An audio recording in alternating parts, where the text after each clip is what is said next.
the statistics for women were worse, as the UN Women state that half of the 3.7 billion people without access to the internet globally are women.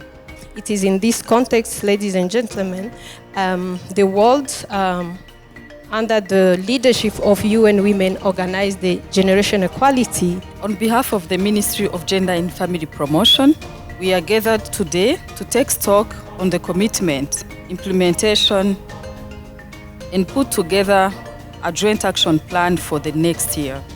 As you all know, the Generation Equality Forum has been convened by UN Women to handle the unfinished business of the 1995 Beijing Platform for Action.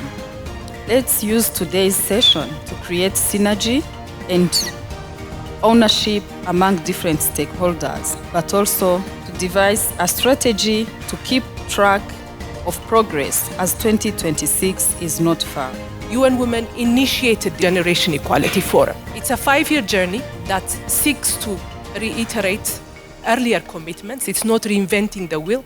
It's not bringing new commitments, but it's just pushing for the implementation of existing ones where we need the adoption of new ones, but investment through multi-stakeholder collaboration. We have a number of initiatives. So what we want to do is to work with all the institutions that are close to these targets and commitments, through which we can track the implementation to ensure that the women targets and commitments are achieved through these programs. The Ministry of Trade and Industry interventions were to provide training for e-commerce skills and business development skills for women entrepreneurs. The second was to conduct community awareness to boost the number of women benefiting from 50 million African Women Speak Network platform. Then the third was to facilitate access to e-payments, then involve or have women on board in e-commerce value chain. We intend to regulate the STEM industry to promote a gender-balanced workforce, to strengthen the existing reward scheme for best female performers in STEM. So we committed to attain 100% of mobile phone ownership per female-headed household by 2026. Currently, we are at 54%. In terms of innovations, we have also targets to boost not only young girls participating in innovating solutions, but also being strong players in the innovation ecosystem. One, them being part of the solution creation, but also leading the solutions adoption. As the central bank, we saw that as we try to promote the usage of digital financial services, the surveys have showed us that the gender gap widens. Yes, on the commitment that we are supposed to work on as a central bank, we are supposed to double the percentage of women who use digital financial services, and the current status is at 29%. So you see there is a problem there. The Ministry of Education had to think through on how to now work forward on this. With the support of UNICEF, we have worked on digitizing materials for pre-primary and the whole of the primary section. So I think one of the best things with digitizing materials is that we make them even more inclusive. So we have added in what we call sign language in our books, and we have also added in the audio part of it. We actually do have a wide toolkit of Kinyarwanda language materials in different delivery mechanisms.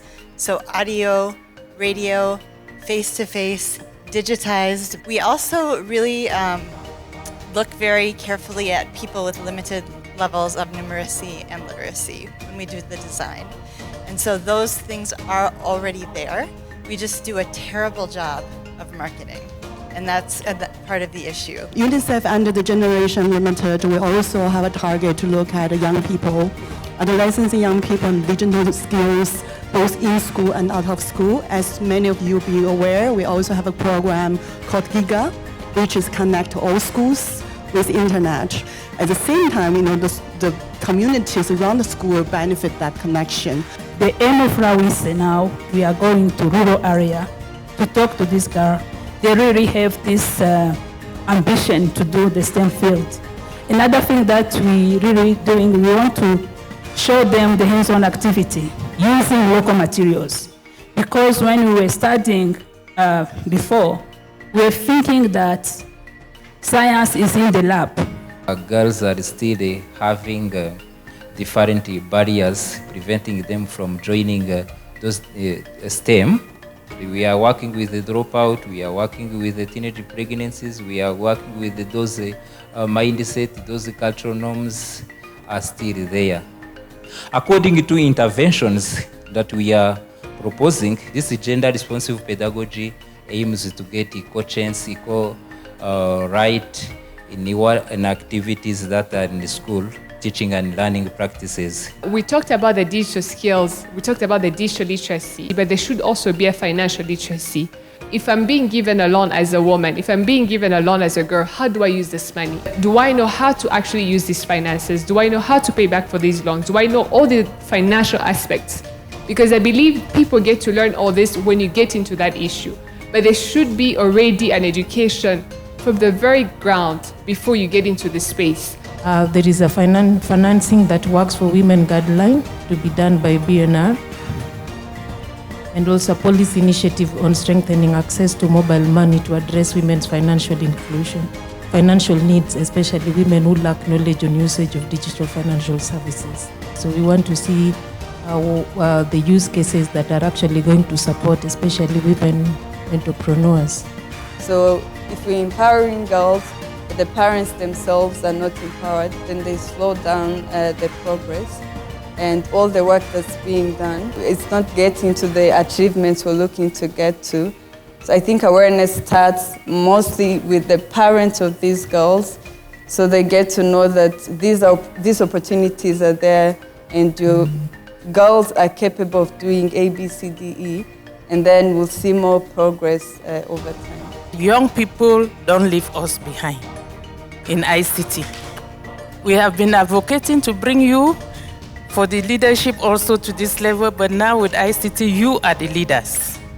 We need to step up. This is your space because the concepts are new, the thinking is new, everything is new. That said, I want to congratulate the efforts I am seeing at the level of the country on engendering this new area of work that is defining us completely, from business to family relations to anything we are going to do in the next few years will be defined by technology and innovation.